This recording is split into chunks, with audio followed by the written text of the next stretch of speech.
ఆధ్యాత్మికంగా విశిష్ట ప్రదేశం, ఎంతో చారిత్రాత్మక నేపథ్యం, లక్షలాదిగా భక్తులు. అయినా ఆ దేవాలయం అభివృద్ధికి అంతంత మాత్రమే. నేడు కూటమి ప్రభుత్వం కొలువు తీరాక ఆలయ ప్రగతిపై దృష్టి సారించింది. ఇంతకీ ఆ దేవాలయంలో అభివృద్ధి ప్రణాళికలు ఏంటి? ప్రత్యక్ష దైవం పూజలందుకుంటున్న అరసవిల్లికి భక్తుల రద్దీ ఎక్కువ. కానీ అక్షర క్రమంలో ముందుండే అరసవిల్లి దేవాలయం అభివృద్ధిలో మాత్రం అట్టడుగున ఉంటోంది.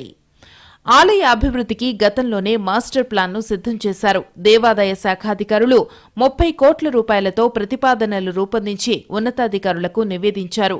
కానీ ఇంతవరకు పనులు మొదలు కాలేదు. ఆలయ అభివృద్ధికి ఎన్నో ఏళ్లుగా ఎదురుచూస్తున్నారు భక్తులు. దేవాలయానికి వచ్చిన భక్తులకు సమస్యలు స్వాగతం పలుకుతున్నాయి. వాహనాల పార్కింగ్ మొదలుకుని బ్యాగులు, సామాను భద్రపరిచే ప్రత్యేకమైన గదులు లేవు.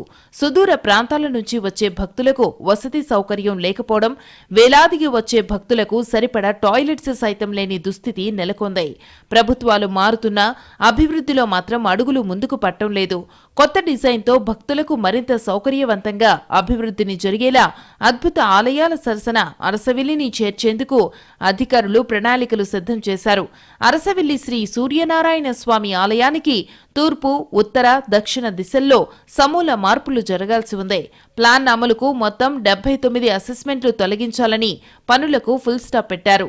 వాస్తవానికి రెండో దశలో తూర్పు భాగాన 12 షాపులు, సూర్య నమస్కార మండపం, సుమారు 20 ఇళ్లను కూడా తొలగించాల్సి ఉంది. ఉత్తర, దక్షిణ దిశల్లో కూడా పలు ఇళ్లు తొలగించాల్సి ఉంటుంది.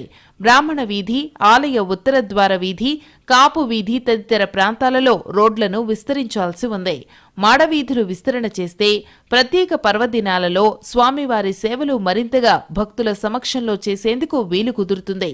ఇరుకు సందులలో స్వామి ఊరేగింపు ఓ ప్రహసనంగా మారింది. మరోవైపు ఎంతో ప్రాశస్త్యమున్న ఇంద్ర పుష్కరిణిని ఆధునీకరించాల్సిన అవసరం ఉంటుంది. మొత్తం ప్రాకారాలు అన్నీ బాగు చేసి మొత్తం అరసవిల్లి టెంపుల్ని సుందరంగా తీర్చిదిద్దడానికి ఒక ప్రణాళిక రూపొందించి మేము ఇచ్చాము. ముందు కొలను అన్నీ కలిపి, అలాగే అచ్చెన్నాయుడు గారు మొదటి నుండి కూడా అరసవిల్లి, శ్రీకాకుళం 2 టెంపుల్స్ మనం అభివృద్ధి చేయాలనే కృతనిశ్చయంతో ఉన్నారు. ఈ రథసప్తమి పండుగ సందర్భంగా ఈ టెంపుల్ డెవలప్మెంట్స్ కోసం కేంద్ర మంత్రి గారు చేసిన కూడా ఈ మధ్య కాలంలోనే అది అప్రూవల్ కూడా రావచ్చు. అరసవిల్లి అభివృద్ధికి కేంద్ర నిధులు తెప్పించే ప్రయత్నాలలో ఉన్నారు కేంద్ర మంత్రి రామ్మోహన్ నాయుడు.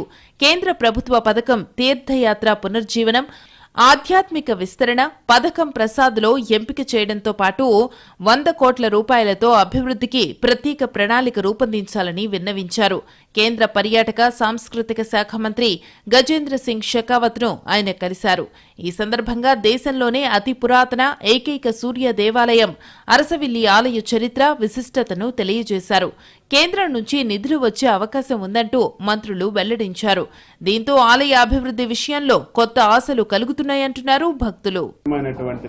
అరసవిల్లి సూర్యనారాయణ స్వామి టెంపుల్, ఆ టెంపుల్ అభివృద్ధి గురించి కూడా ఈరోజు ప్రభుత్వం ఒక ఎస్టిమేట్ తయారు చేసి కేంద్ర ప్రభుత్వం నుంచి ఒక 100 కోట్లు తీసుకొచ్చి అది కూడా డెవలప్మెంట్ చేయాలని చెప్పి భావిస్తున్నాం.